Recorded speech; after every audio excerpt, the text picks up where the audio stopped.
Matchday 4 is come and gone, and boy, oh boy, Turin, we have a problem.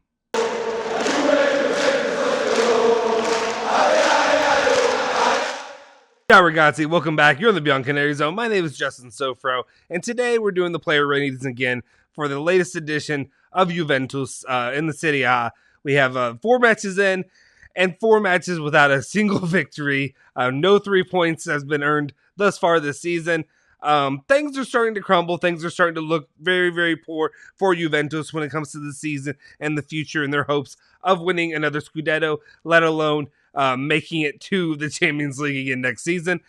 As we currently look at it, I won't pull it up because I don't want you to bleed out your eyeballs or anything like that. But as it stands right now, Juventus is in 18th place, tied for second to last, to make it into relegation for next season. I understand it's still early to go full-blown, the ship is sinking, but that's just how it stands right now, I have to be honest. Not good waters. A lot of fans are getting frustrated. A lot of fans are, losing their minds, I guess, for the most part, what we'd say. But anyway, let's just jump into it. What do we have when it comes to our player ratings and how they performed during the Juventus Milan match today? Before we do anything, go ahead and hit that like button, smash that subscribe button if you're new to the channel. We appreciate all our new supporters that come in each and every day. First off, we're going to have our boy, and that's going to be Wojciech Szczesny. He actually earned a 6.5 today from my ratings. I was a bit conflicted. I would say I was a bit conflicted on Wojciech Szczesny because there's a lot of negative connotations that are going along with him right now, giving his latest performance when it comes to Juventus, or not latest performances, not just this one. But overall, he had a pretty good game. He had 2 saves, 1 high claim, 1 save from inside the box, 10 out of 16 accurate long balls. Not too bad overall. But most importantly, the reason he earned that 6.5 is 2 things. First off, the goal that was conceded was not his fault. Going back and you look at the tape, you see that Rabiot actually had ordered Rabiot to stay in position. And what did Rabiot do? Rabiot didn't listen at all and decided he was going to do his thing and move about, go wherever he wanted to, leaving that entirely the backside of it from where the guy was taking the corner wide open for that header to be put in by Rebic. Was not Szczesny's fault when this happened. It should have been, Rabiot's guy to mark during that. And then also, finally, we could have had a potential, I don't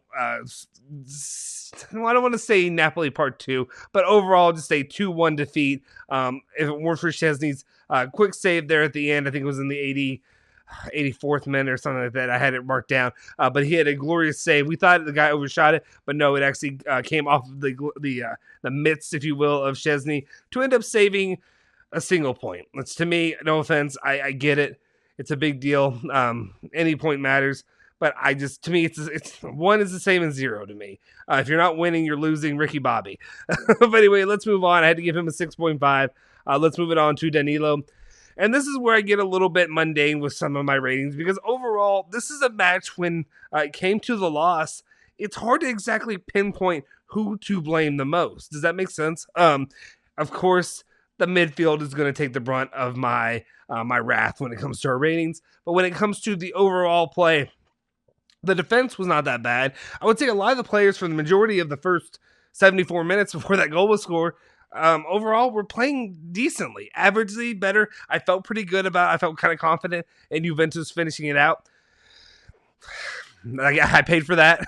But anyway, I would say overall, though, Danilo put in a solid performance. I gave him a 6 rating, similar to how I did a lot of his partners in the defense. They were solid overall. Let's see, he had 4 out of 4 ground duels won, 1 aerial duel won. He lost possession only 5 times. 91% accurate passes, 3 out of 4 accurate long balls, and 1 successful dribble, 1 shot on target as well. Of course, Danilo has to get that 1 shot in. But it was on target, at least it got stopped, though. Overall, not a bad performance by Danilo. The way I look at it with the defense a lot of the times, and you may disagree with me, but if I'm not mentioning you, that's a good thing. Usually, if I don't have a lot of things to pinpoint about your play, that's a good thing. Unless it's a miraculous stop, obviously, or something of that matter. Let's move on to the center back, and that would be Leonardo Bonucci. I also gave him a 6 rating overall for his performance in the defense. He had 1 clearance, 2 interceptions, 4 tackles, 5 ground duels, 1 aerial duel, 1. Lost possession 9 times, not as good as his, but also he had 11 accurate long balls and 1 shot off target. So overall, good performance from Bonucci. Nothing really that I can really go in and break down and get on him about in his performance today. Again, it's a weird situation that I'm in. I feel so. I feel like we're in because it's not really something that you can easily pinpoint what went wrong. I mean, I can pinpoint in the moment what went wrong. And you can pinpoint Rabiot. I can pinpoint Bentancur. Some of you may disagree with me on those players, but overall, it's a combination of, I'd say, it was just kind of a team effort to lay off in their performance and their attacking, if that makes sense, when you look at what was going on throughout the game and what really caused them to lose by not adding another goal sometime in the end of the first half and into the second half. Same story with Chiellini. I gave him a 6 rating overall. He had 4 clearances, 2 block shots, 1 interception, 4 out of 4 ground duels, 1, 3 out of 4 aerial duels, 1.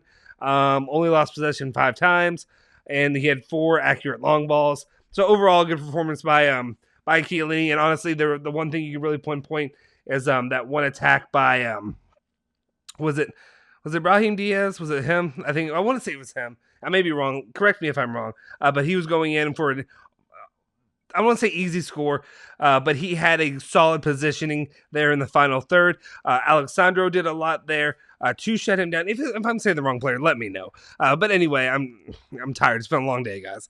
But anyway, Alexandro did really good to try to shut him down, to really cut off his entry. And then you had Chiellini, who just came in, picked his pocket, and saved that potential goal right there. Is one moment I can really pick toward Chiellini. Maybe I could have gone a little bit higher, but I think overall a 6 is a fair rating for a performance where you end up drawing in the end. With a 1-0 lead. And then we move to Alexandro. And Alexandro is the guy that I look at who was really starting to click and starting to change overall his latest performance of what he brings to the club. It's been so refreshing to see this Alexandro, something I would say almost seems to be the Alexandro of 2017, if you will. Maybe it's a stretch, but I think he's starting to come together in his game, in his just all the effort he gives and the passion. It's starting to be the guy that I like to see out there for Juventus. He had a tackle, he had 4 ground duels, 1. He did lose possession 14 times, but overall he just put in a hell of an effort. So take the good with the bad. He had 8 accurate long balls and 2 accurate crosses as well, and 2 successful dribble attempts. Now we can move to my guy, Jhon Cordoba. Unfortunately, I had to go a little bit rougher on him. Overall, I gave him a 5.5 score. I just felt like he had a rough night overall. For the player that I really expect for Jhon Cordoba, I expect him to be creating. I expect him to be threatening there. I didn't feel like he really did it a lot of the times. A lot of times he looked lost on a couple of moments, of big moments that really would have changed the maybe the path of the game of what we had going on. He had 5 accurate long balls, 1 accurate cross. Let's see, he no successful out of 3 dribble attempts. Did he do well? 4 ground duels, 1. Lost possession 10 times. Still less than Alexandro, but still decent amount. 2 clearances, 4 tackles, and that's kind of what I really got from him. But a lot of what I really saw just wasn't the Jhon Cordoba I expected to be out there. So that was a bit disappointing for me personally. But then we can move it on to one of the culprits of the night. And I feel like there are 2 culprits I pick out personally.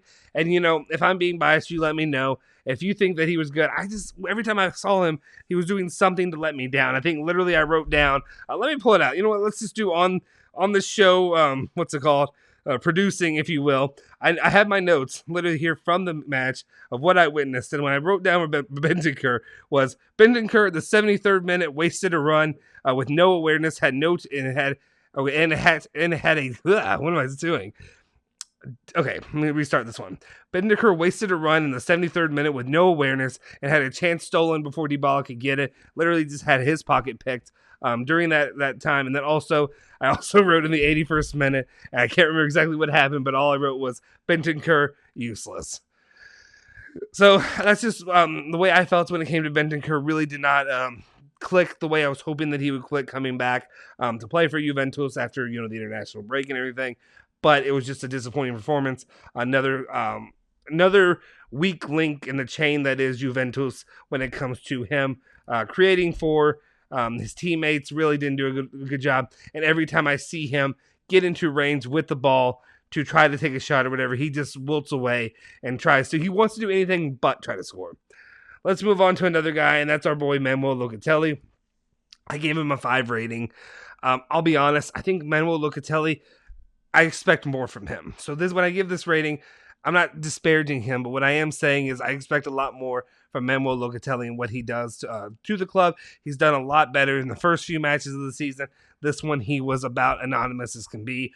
Plenty of times I was like, is Manuel even out there? Is he doing anything? I don't even notice where he is. What's he doing? How he's affecting the game. I think there was a moment, though, I had to say, let me go back to on-screen producing. Let me pull it back up. I did say there were a couple moments I did notice. Okay, first off, he did have a good job in denying Brahim Diaz there at the end of the match. He did a good job with that.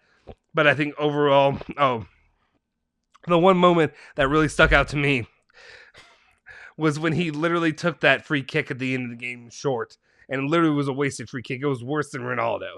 It was worse than any of them that ever put out there. I didn't know what he was doing. I don't know what he was trying to work with. I didn't know. At first when he took it short, I was like, okay, is he trying to set up something with another guy like before? I don't know if you remember 2 seasons ago when they did that with Pjanic and they set him up and he took that the bullet or whatever right to the back.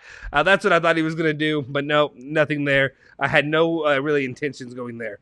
Overall, Locatelli had 5 accurate long balls. He had 3 ground duels, 1 clearance, 1 block shot, and 3 tackles. So nothing crazy, nothing really to write home about, but just not what I expect from Manuel Locatelli.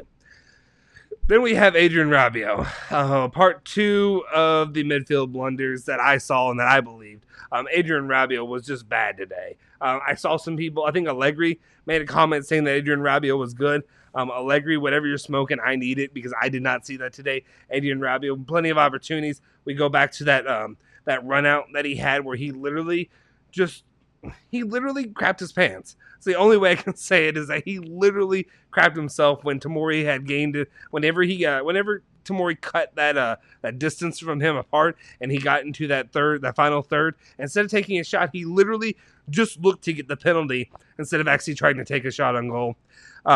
Complete waste of time. Literally, Tomori easily took it away from him. I think it ended up showing in the play that I guess Rabiot had leaned into him from the back, so it wouldn't have helped anyway. No way would a review have ever called that a penalty. Just made no sense. I understand Rabiot sometimes can take a lot of shots high, but at the same time, he's had a couple moments where he's had some really good shots from at least that distance a little bit farther. He really should have taken that opportunity. But overall, I felt like he had a poor performance overall. Looked lost in multiple times. Let's see. And what I don't like to see when you look at the midfield, I'm looking at his statistics right now. I'm seeing 0 crosses, 0 long balls, 1 big chance missed, only an 85% accurate passing, 2 shots off target. Let's see, 2 out of 4 ground duels won, no aerial duels won, 9 times possession lost. 1 clearance and 1 interception. So literally not many good stats at all there. Nothing really contributing to the squad to even hope for a win. And it's just kind of disappointing overall because I feel like if the midfield was just clicking a little bit better, then Juventus has the potential to lock up that win. And we're sitting at 4 points and we're not sitting at the bottom of the table right now worried about relegation. I understand it's the beginning of the season, but you never should be in the bottom 3. It's ridiculous. Let's move on. As happy as I am right now, let's move on to Paulo Dybala. And I gave him a 6.5. And I thought Paulo Dybala, along with Alexandro, were our 2 best players of the day. You could throw in Chesney there at the end after what he did. But really, it's Paulo Dybala and Alexandro. I saw a lot of people actually saying that they thought Paulo Dybala was bad. I don't know where you're coming from. Whatever crazy pills you're taking, let me know so I can avoid that because I don't know what you saw. But what I saw out there was a guy who put it all on the line and gave a ton of hustle, ton of grinta, exactly what I'm looking for from Paulo Dybala. No, he didn't score. Yes, he got a yellow card, but it's the little things that he's doing all around the field otherwise that really is what I was looking at. He had 1 assist. He had 1 shot off target. He had Let's see, 3 key passes, 1 accurate cross, 5 accurate long balls, 1 big chance created, 3 ground duels won. He did lose possession 9 times as well. 1 interception, 1 tackle as well. But it was the little things he was doing. The one thing that I can really pinpoint it to is that moment on the throw-in where literally midair he did those acrobatics with his feet to kick the ball, to set up Rabiot with that run out, and the Rabiot crapped away. But literally just that effort, it should have been 2-1 at the end of, or 2-0 at the end of that play. Unfortunately, Rabiot couldn't, or at least, okay, maybe I wouldn't say it should be 2-0, but it should have at least been 1-0 with an attempt on a with a shot on goal or something like that. There's no reason they should have wasted that opportunity that Paulo Dybala created. Paulo Dybala was a warrior also out there. I want to talk about the times that he was going up against Tonali and all the crap that Tonali was throwing at him. Tonali was trying to start fights with everybody, with Paulo Dybala, with Alvaro Morata, anybody in sense. I think he also did with Manuel Locatelli, or was it Manuel Locatelli and Brahim Diaz? I don't know. There were fights everywhere. Somebody was always trying to instigate somebody. And for the most part, I don't feel like Juventus was the first one, though there was a time when Paulo Dybala had to check Tonali, and he did. Overall, very pleased with this performance by Paulo Dybala. One thing I'll say, too, final thoughts. It's September. This may be an off-color statement. When you think about like September 11th and what goes along with that here in the United States, the tragic history of it, horrible, obviously. But the only way that it makes me think of this is like, post-war looking. Paulo Dybala was covered in like dirt and grime and whatever from all over, just digging in. You could see how much like, bruised up and like dirty up he was from all the effort that he gave. And that's why I'm giving Dybala this, is because I think after the criticism that I gave him from the last 2 games, he really came up and showed me something that I want to see in one of our strikers. Do I think personally that he's worth paying the amount that he's asking, that it keeps going up and up and up? No, I think you should. I think 8 million plus 2 bonus, 2 years, €2 million bonus is more than enough. But let's not get into that for today. All right, let's move into the final starter of the day, and that would be our guy. Well, everybody's our guy because they're on our team. Alvaro Morata. I also gave him a 6.5. Solid performance. I love the way he came out. Aggressive, attacking on the counterattack, especially utilizing a counterattack to set up that opportunity for the goal that he scored against there. Showed aggression, showed what it really meant and what I needed to have from Alvaro Morata out there. Definitely with the only goal scorer of the day. Let's see, he ended up having 1 goal, 3 shots on target, 1 successful dribble. Passing not that accurate, 67%. Passing not great. 1 accurate long ball, 5 ground duels won. I did lose possession 14 times. Was offsides because he's Alvaro Morata, so he's got to be offsides. And then 1 tackle. Overall, though, there was a lot of hustle I saw from Alvaro Morata. Like him and Tonali going at it and whatever have you. It was all over the field. I really liked what I saw from Morata. And what I want to say is I just feel like Morata too. Maybe I'm also being a little bit of a soft spot for Morata because he gets a lot of hate and a lot of undercutting his value, because I think he really does bring a lot to this team and this club, and I think he really should be respected more than he is. But I'm thankful for him because he got us starting off on the right foot with an early score in the 4th minute. My only problem is that he wasn't able to keep it up, and the team wasn't able to keep it up. All you had to do was have 1 more score added on, and he had opportunities to do it, but didn't. I didn't end up getting him in the end, but he was at least attacking and trying. Now we can move on to the substitutes of what we have for this game, and the first one came actually on for Alvaro Morata. And some of these, when I give him these scores, I'm not trying to be overly harsh. I know some of it may come off that way. I think a lot of the times my ratings are harsher because I think Juventus as a whole, I expect more from every player, no matter who you are. So maybe my score may look a little bit off because a lot of people may take this as a bad score. More as you can, I gave him a 5.5. He only had 24 minutes played, so it's hard to really build up a score. I think 5's average. If you're really poor, you go below that. If you do well, you start to build up and go up from there. He just didn't have enough time to do a lot personally. 1 shot off target. Excuse me. 1 successful dribble, 1 big chance missed. 4 out of 4, 100% accurate passes. 2 ground duels won. Let's see. He only 1 offsides call. Overall, he was working. He was trying to make something happen. didn't come to fruition. Gave him a 5.5 overall. Not a lot to say about these guys that came in late. And then you have Dejan Kalusic. I gave him a 5 rating overall. I mean, he played for 11 minutes. So what am I really going to be able to go off on him here? Like I said, 5 to me is my base one, and you can go up and you can go down. He only had 5 touches. Did he have anything else? Let's see. No ground duels 1, no aerial duel 1. Yeah, that was it. He barely showed up. I mean, he was basically anonymous, but again, he only played 11 minutes. How, I'm not going to count that against him for right now. So your boy, Dejan Kalusic gets a 5. And then the last one, player-wise, is Federico Chiesa. He came in, actually, he was the first one to come in. No, he was the second one, because Moisey can't play longer. He had 18 minutes that he played. He came in during a rough patch for Juventus. So people, maybe when you see him come in, you were kind of expecting a little bit more. I gave him a 5.5. He had 1 successful dribble. He had 13 touches. He had 1 accurate cross, 5 ground duels, 1, and 3 tackles in that time. So it was good, solid play overall from Chiesa. But the main reason, or not the main reason, he did enough to earn a 5.5, not playing a lot of time. My big question when it comes to Chiesa is what's going on? What is the issue currently with Federico Chiesa? We heard all this time about a knock. And I know a lot of times the players, you ask Julian, whoever have you, when it comes to knocks, usually you can play it through them, right? So like, what's going on with Chiesa? I sat there wondering, because he didn't play Malmo, and I realized you didn't need him against Malmo. You had the game before that. You have Napoli. Didn't play as well. And I'm like, okay, so they're saving him for Milan. We get to Milan. The Milan game starts, and Federico Chiesa is nowhere to be seen. He's on the bench, not playing. I'm like, so what's the deal? What's going on with Freddie Church? Well, he gets in at the end, so that's what drives my question a little bit, because I sat there and I was thinking maybe something's seriously wrong with Chiesa. Maybe they're trying to cover up a more serious injury, and that's why they're not playing him.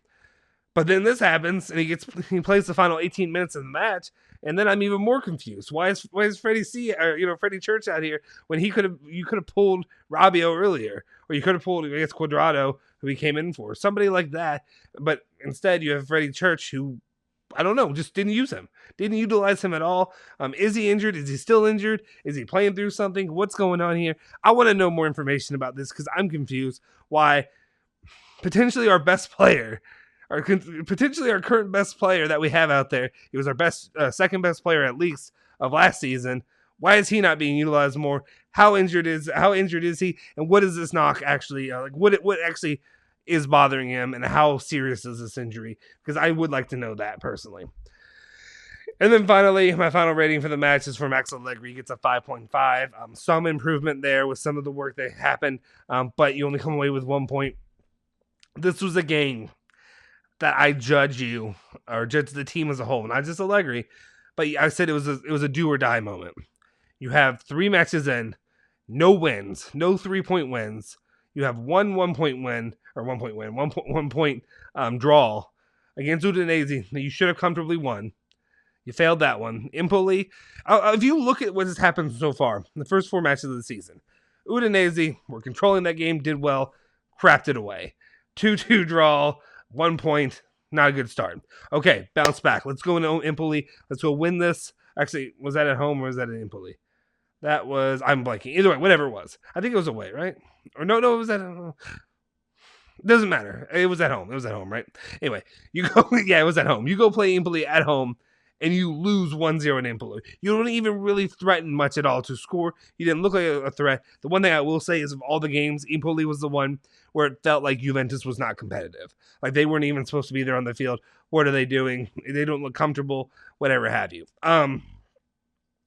Then all the stuff happens, the international break, all that. You come back, you got Napoli. And I was like, okay, do or die. When I say do or die this time, okay, maybe do or die was more Milan. Survive this. It's a tough stretch. You got Napoli, you got Champions League against Malmo, and then you have Milan. You got to come out there. You got to win one of these games. You got to at least get 3 points in this. You have 4, and I'll be happy. Well, you go in against Napoli. You go up early 1-0. You start feeling good, and then they equalize.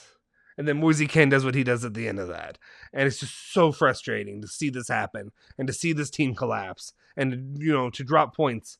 To not get 1 point out of that. So, and then it comes into, you said Malmo, you start feeling good about yourself. Maybe this is a change in the season. Malmo was what it was. we get to hear, and now it looks like maybe Malmo is just crap. Maybe Malmo is just a really bad team, and it doesn't matter for Juventus. They're just a really bad squad. It doesn't matter in the long run when it comes to Juventus, because Malmo is not good, even though they're a Champions League team. Getting repetitive. And then you come into Milan and you say, do or die, you've got to win this match. You're at home. You've got to get 3 points. Get it done. And Alvaro Morata comes in 4th minute, scores a goal. You feel good. You start feeling like this is possible. This can happen. Then time starts going on. Rabiot craps his pants. Whatever does this, guys aren't threatening anymore. You get into the second half, and literally at halftime, you come in there and you feel, I don't know if you all felt this way, but before the end of the first half, I felt like those are some missed opportunities that are going to come back and bite us, which you always say that no matter what. But I really felt like as soon as halftime was over and the second half started, I just felt like these guys are on cruise control. These guys don't care. These guys aren't trying to win. They think they can win 1-0 and move out and move on with their life. Then you have Rebic, who's doing all the crap that he's doing with Bonucci, where he basically kneed him in the balls, it looked like, or something like that. Anyway, whatever happened with him and Bonucci. So he did that, and then, of course, he's the guy to equalize on that header, which, people would be upset about Tech, even though it wasn't really Tech's fault. He should be, again, Rabiot. It was Rabiot's fault. Another reason Rabiot had a bad score. So whatever have you, it's just the worst way to end this. Nobody, even after that, there was no sense of urgency. There was no sense of attack. There was no killer in that offense, in the attack at all. There's no part of me that felt like Juventus was seriously threatening to score to win the game at all. I honestly thought that Juventus was going to come out with another 2-1 loss. Didn't happen. Where does Juventus sit going forward? We will see. You have 2 matches coming up, Spezia, Sampdoria, that you should win convincingly. If we don't start seeing wins out of this, or if we see another draw out of this, it's a serious problem, and it's a serious issue that I don't know if Max Allegri can fix this season. Anyway, those are my player ratings. Thank you guys for tuning in. It was another rough one for Juventus fans to sit through and deal with what we witnessed. Hopefully something turns. We hope they can't keep going on, right? This can't keep happening, right? Right? Please. Anyway, we'll see. Stick with us through the season. We'll be here the whole way to hold your hand, to cry into, to whatever you have. We will be here throughout the entire season, talking Juventus football, because we love Juventus, and that's what makes a real fan. In the hard times and the good, we're here for the long haul. Anyway, guys, I appreciate you tuning in. Make sure you hit that like button. Please hit that subscribe button if you haven't already, and also hit that bell icon to stay notified for all of our latest videos. Make sure you follow Bianconeri Zone at Bianconeri Zone on Twitter and Instagram. Make sure you follow me at Justin Sofro on Twitter, and make sure you follow my boy Julian Gianotti at Gianotti151 on Twitter as well. Forza Juve, Forza Bianconeri.